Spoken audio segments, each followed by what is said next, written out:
My fellow Americans, I want to speak to you tonight about the need for us to lower the temperature in our politics. And to remember, while we may disagree, we are not enemies. We're neighbors, we're friends, co-workers, citizens, and most importantly, we're fellow Americans. We must stand together. Yesterday's shooting at Donald Trump's rally in Pennsylvania calls on all of us to take a step back. Take stock of where we are, how we go forward from here. Thankfully, former Trump is not seriously injured. I spoke with him last night. I'm grateful. He's doing well, and Jill and I keep him and his family in our prayers. We also extend our deepest condolences to the family of the victims who was killed. Corey was a husband, a father, a volunteer firefighter, a hero, sheltering his family from those bullets. We should all hold his family and all those injured in our prayers. Earlier today, I spoke about an ongoing investigation. We do not know the motive of the shooter yet. We don't know his opinions or affiliations. We don't know whether he had help or support or if he communicated with anyone else. Law enforcement professionals, as I speak, are investigating those questions. Tonight, I want to speak to what we do know. A former president was shot, an American citizen killed, while simply exercising his freedom to support the candidate of his choosing. We cannot, we must not go down this road in America. We've traveled it before throughout our history. Violence has never been the answer.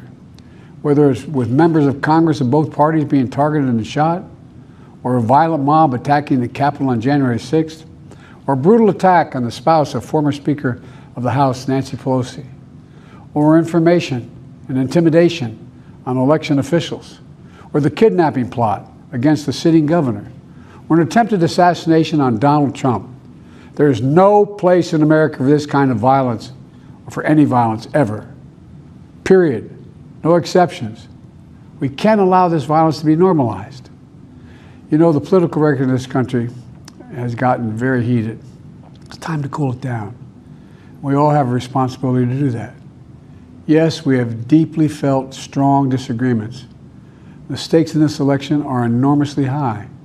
I've said it many times that the choice in this election we make in this election is going to shape the future of America and the world for decades to come.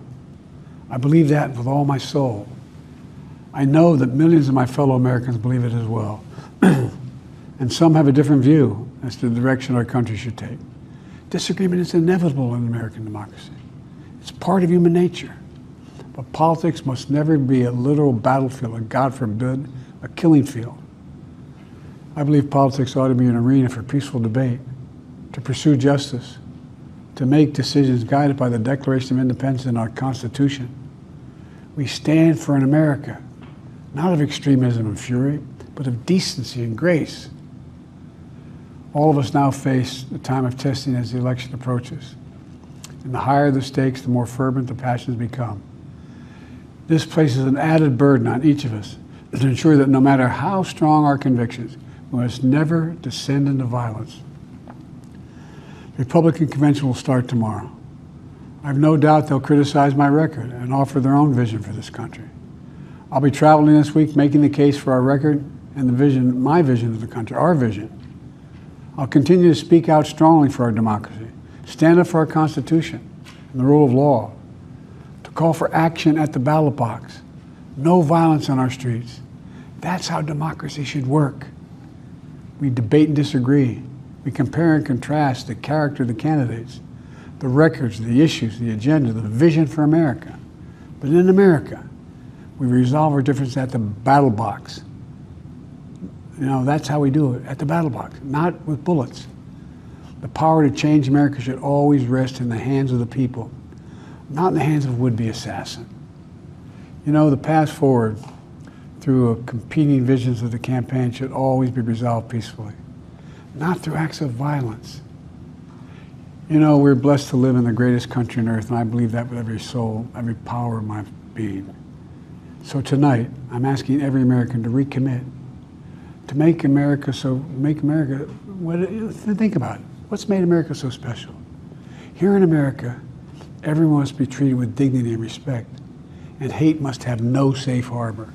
Here in America, We need to get out of our silos, where we only listen to those with whom we agree, where misinformation is rampant, where foreign actors fan the flames of our division to shape the outcomes consistent with their interests, not ours. Let's remember, here in America, while unity is the most elusive of goals right now, nothing is more important for us now than standing together. We can do this. You know, from the beginning, our founders understood the power of passion. And so they created a democracy that gave reason and balance a chance to prevail over brute force. That's the American we must be. An American democracy where arguments are made in good faith. An American democracy where the rule of law is respected. An American democracy where decency, dignity, fair play aren't just quaint notions, but living, breathing realities. We owe that to those who come before us, to those who gave their lives for this country. We owe that to ourselves. We owe it to our children and our grandchildren. Look, let's never lose sight of who we are. Let's remember we are the United States of America. There is nothing beyond our capacity when we do it together. God bless you all, and may God protect our troops.